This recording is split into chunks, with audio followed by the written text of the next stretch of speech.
बलांगीर जिला तुरेकेला ब्लॉक बड़बांकी सरपंच डोलामणि बागों video viral एवं चर्चार विषय पलटि।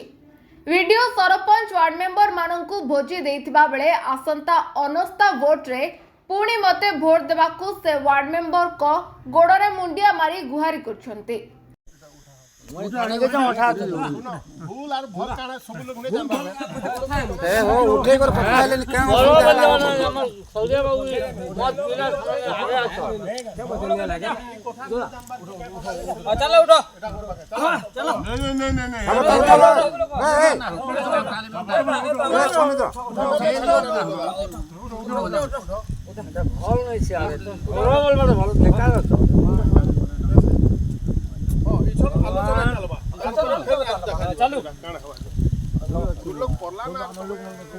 से परिथिबा ना नहीं परिवार मुसे तमे मने भी कथा आसो जे आज्ञा गोटे लोग पड़ी गला उठाई दबो समाधान नहीं होनी लेले का सुविधा लागे समाधान हवा हो नहीं हो ये भी होय एती लोग बसी जो समाधान तमे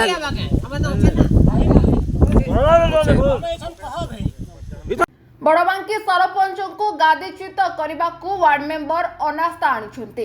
तेबे वर्तमान सुधा भोट केबे हेबो नोटिस होई नथिबा बेले सरपंच वार्ड मेंबर माननकु भोजी भात देई निजर पक्ष करने को योजना करिथिबा देखिबाकु मिलिछि। बलांगीर जिल्लारो Santosh Kumar Patnaik report, now Odisha news. Latest news update पाई www.nowodisha.com को लॉगिन करंतु।